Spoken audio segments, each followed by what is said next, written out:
There's one question that atheist Alex O'Connor has asked again and again, but no one has ever really answered it. And on the surface, it sounds simple. Is it possible to choose to believe in God? The reason this question is so hard to answer is because it only really matters in rare moments, namely when a believer suddenly finds themselves unable to be convinced of their own faith. I will explain this rare phenomenon at the end of this video, but first we need to tackle the core issue, and to do that I've structured this video like a discussion. I'll make a statement, then you'll hear Alex's objection from a video clip, then I'll respond, and we'll go through several rounds until we reach the heart of the matter. Let's start with Alex's current position on the question. Is it possible to choose to believe in God? Not like naively, not like, well, try it. Try it for yourself. You don't believe in God, or do you? Maybe you're an agnostic. I don't know what you think about this stuff, Chris. You're probably sort of, what, agnostic atheist? Or... Yeah, agnostic. So just try it out. Like, believe in God for a second. Give it a go. I don't know what that would mean. Right, exactly. It's sort of like, how do you even begin to, like, no, you can't do that. But what you can do is, it's complicated by the fact that I don't believe in free will, but, you know, shelving that for a moment. Like, okay, so like assuming that there is some like libertarian free will and you can like have authorship over your actions and choose when to raise your hand and stuff, you can choose to do things which will knowingly affect your beliefs. That's not entirely true. I agree that we can't choose to be convinced of something, but we can choose to believe. But I understand the confusion because this concept is far from obvious, so I'll explain what exactly that means. Before we start, I'd like to make a disclaimer. With this video, I don't mean to show whether anyone should choose to believe, or when doing so would make sense. I just want to show that it's theoretically possible to choose to believe, and what you do with that information is entirely up to you. Okay, so first I have to point out that belief in God is both a choice and a gift. And that's because if you think about it, Christianity is unbelievable. Christians believe that Jesus was born of a virgin, that he rose from the dead, and for some people, the most ridiculous claim is that Jesus loves them unconditionally. So Christianity is literally unbelievable. No amount of evidence alone could ever convince an adult that Jesus was born of a virgin.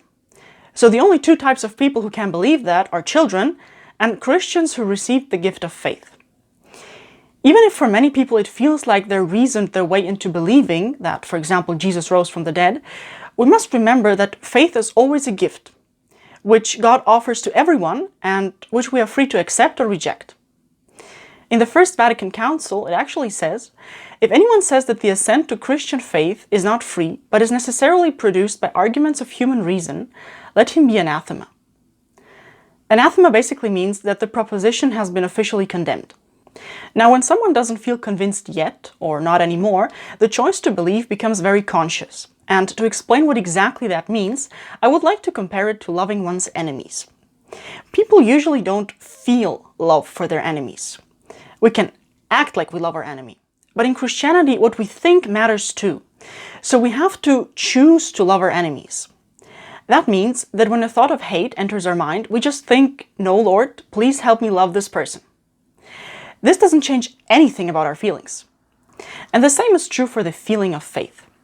We see an example of this in the Gospel of Mark, where a father asks Jesus to cure his child, to which Jesus replies, all things are possible to him who believes. So the father says, I believe, help my unbelief. After that, Jesus cures his son. But the convictions and emotions of the father in this story don't change. He couldn't choose to be convinced, but he could choose to believe. And this act of faith was enough. This shows us something very important. Of our own power, all we can do is choose to believe. But the actual feeling of conviction is a gift from God that must be prayed for.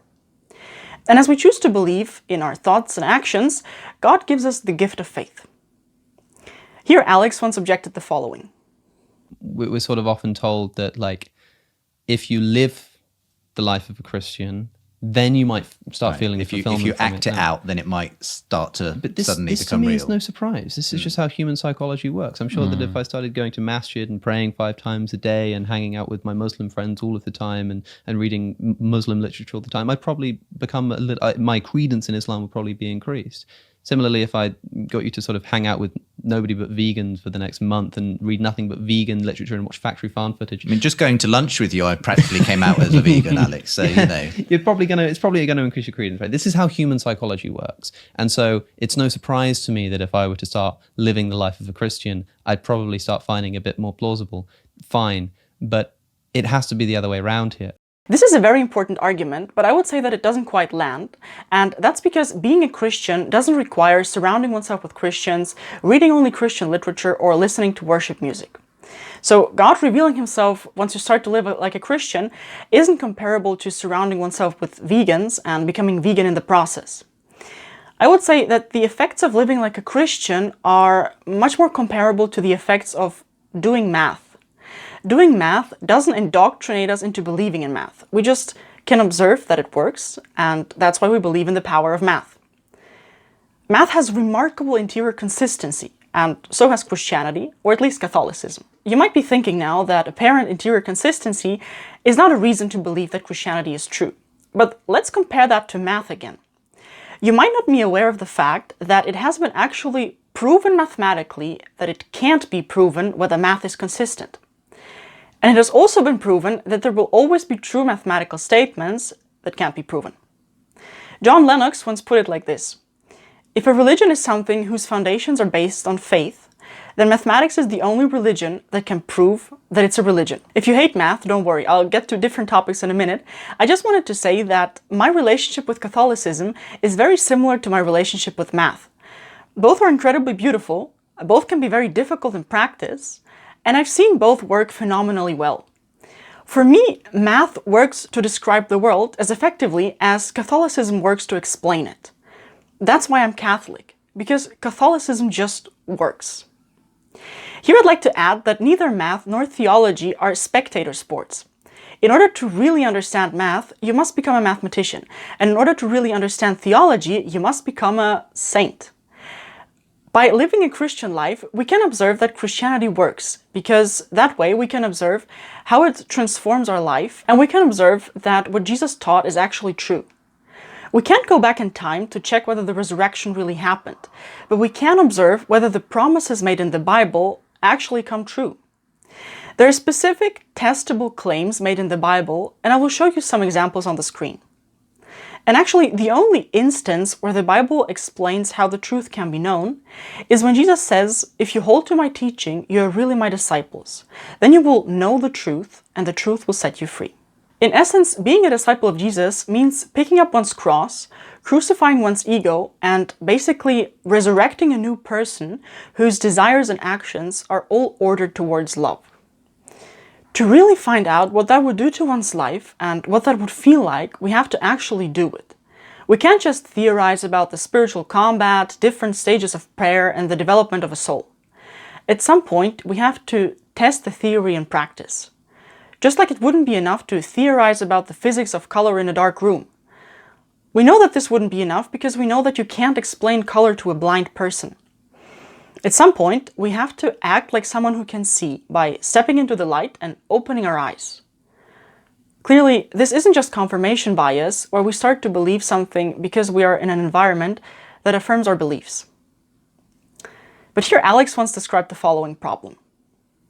The reason why I couldn't call myself a Christian is because I don't believe it's true. And to say I choose to believe something, it almost fills me with hope, as if, maybe that's something I can do one day. But it's such an extraordinary claim, the physical resurrection of Jesus, or things like the virgin birth that Richard likes to talk about. It's as if you asked me to believe that glass of water on the table was actually made out of spaghetti, just with the appearance of glass. It's this extraordinary claim that I could try to choose to believe it, but if I'm just not convinced, I don't know how I can assent to that proposition, even if it turned out that believing that made my life better and it was more in line with how I was behaving and all of this kind of stuff.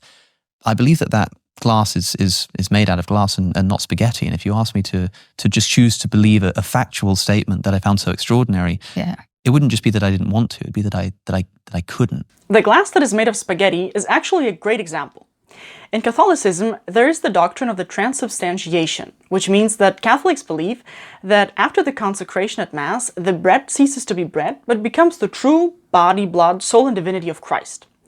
So Catholics believe that the host is literally Jesus, just with the appearance of bread.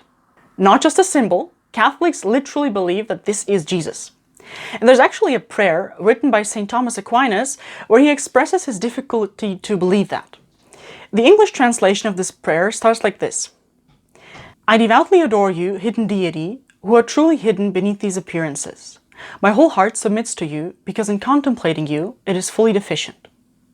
So even St. Thomas Aquinas didn't understand the transubstantiation, and he had to choose to believe it, which he describes as submitting to that truth with his heart.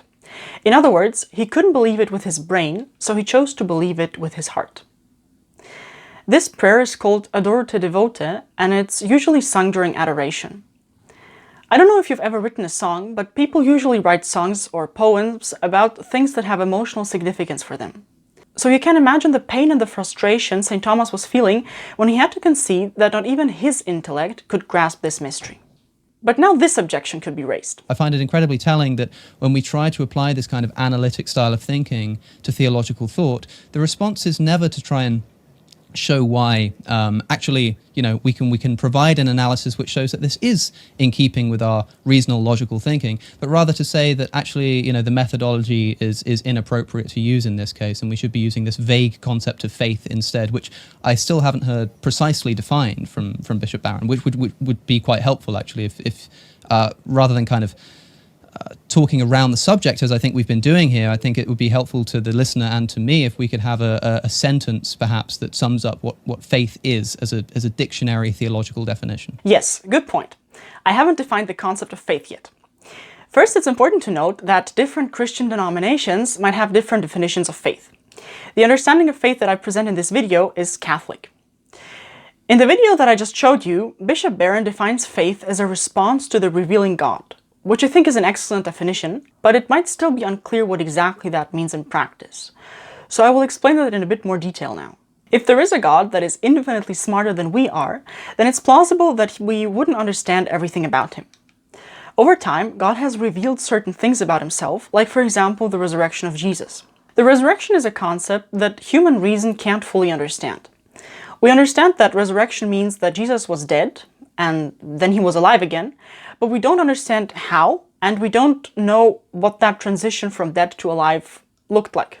Human reason can and should test whether there are sufficient grounds to believe that something is in fact revealed by God, and it can inquire whether there are logical contradictions in that mystery.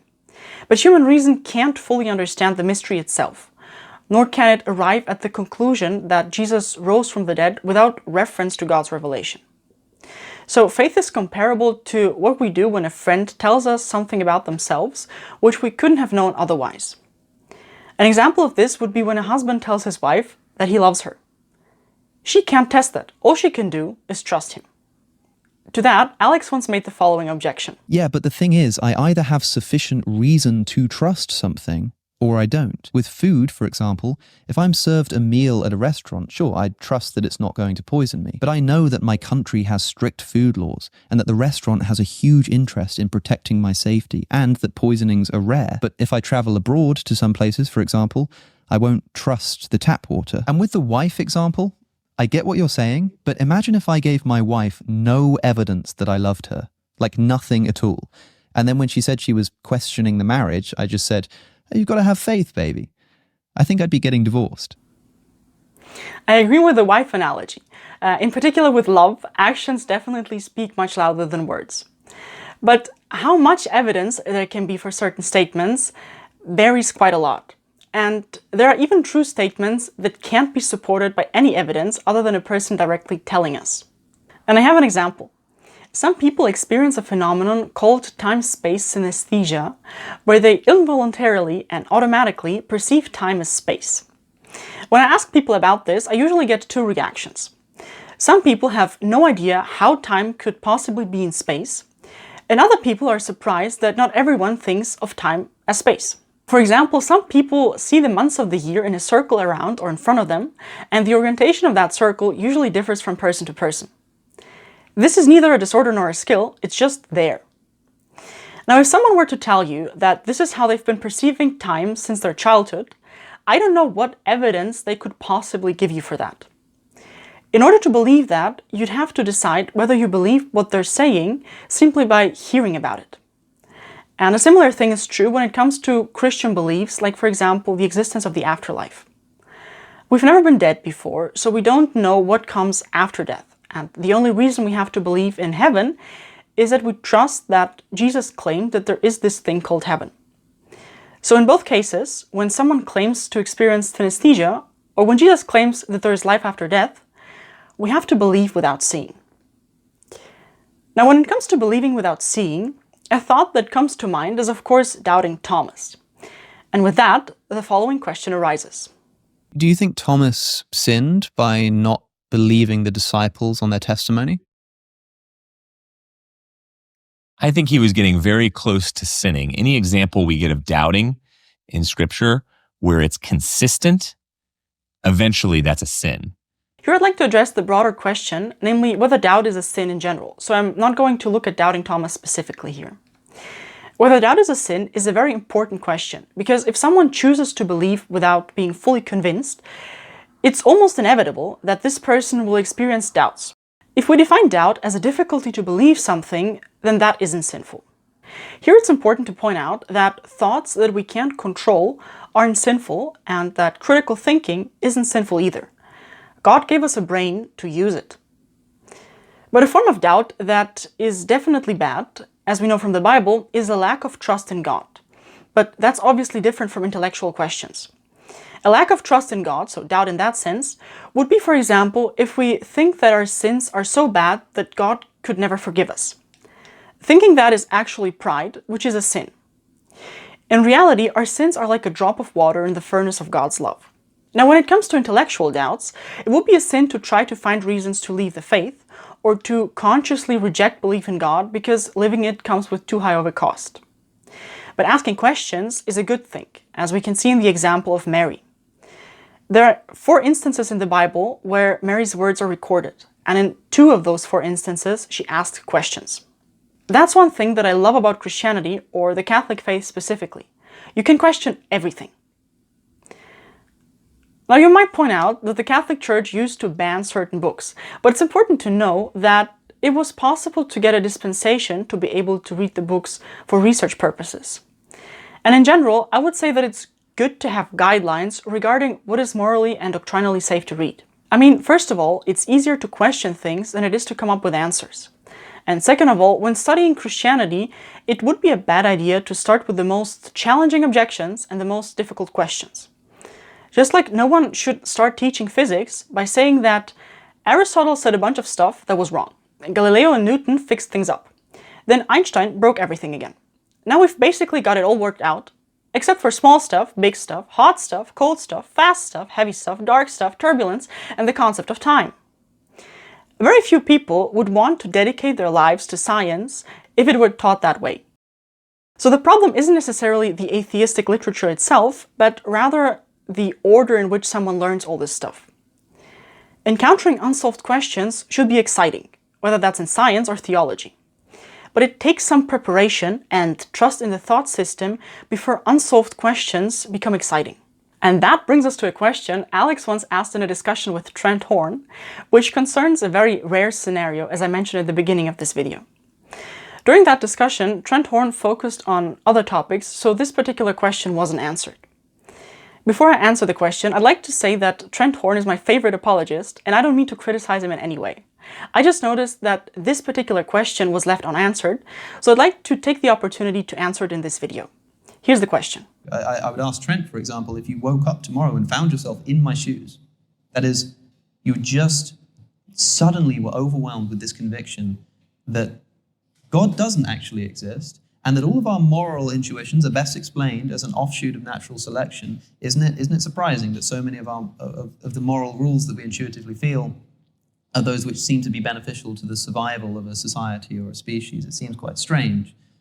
If you just awoke with this conviction, what would you do? What could you do? It's like, yeah, you could go to church, but you just don't feel it. You could listen to the arguments again, but somehow they just ring hollow. It's not like you get to choose what you're convinced of after all. You hear an argument, if you're not convinced of it, you're just not convinced. You don't get to choose to become convinced by it. You go through all these motions, and yet you find yourself still, as Shakespeare had it, troubling deaf heaven with your bootless cries. What do you do? There's actually a well-known case where this happened. It happened to the greatest saint of modern times, Saint Therese of Lisieux. During the last 18 months of her life, she experienced a trial of faith, which was essentially what Alex O'Connor asked in his discussion with Trent Horn. Even though she wanted to be convinced of Christianity, and even though she was living in a convent, during that period she had to rely on acts of faith. In her autobiography, she writes the following: "May Jesus pardon me if I have caused him any pain, but he knows very well that while I do not have the joy of faith, I'm trying to carry out its works at least. I believe I have made more acts of faith in this past year than all through my whole life. When I sing of the happiness of heaven and of the eternal possession of God, I feel no joy in this, for I sing simply what I want to believe. It is true that at times a very small ray of the sun comes to illuminate my darkness, and then the trial ceases for an instant. But afterward, the memory of this ray, instead of causing me joy, makes my darkness even more dense." What she experienced is called the dark night of the soul, and her particular experience demonstrates something very important about Catholicism. Even if a person lacked any conviction about the truth claims of Catholicism, they could still continue living all aspects of the Catholic faith. If necessary, faith can be a pure act of the will. The same goes for love, and this is also true for the validity of confession, for example. One aspect that is necessary for confession to be valid is that the penitent has contrition for their sins. But if a person just doesn't feel sorry for their sins, it's sufficient to make an act of contrition. All of God's commandments can be followed independently of our feelings. The only thing that is necessary is the will to cooperate with God's grace. In extreme cases, this can include people who aren't even convinced if their faith is true, as we see in the example of Saint Therese. Now you might be wondering why God would permit someone to wake up one day and stop having the feeling of faith, or why he would permit someone to struggle so much to find God in the first place. And here we have to remember that the difficulty of the trials God permits a soul to go through is in proportion to the degree of sanctity he wants to elevate that soul to. Going through the dark night of the soul deepens a person's humility because then they realize how much they need God's help. Most Christians know in theory that faith is a gift, but after a dark night of the soul, they become fully aware of that gift.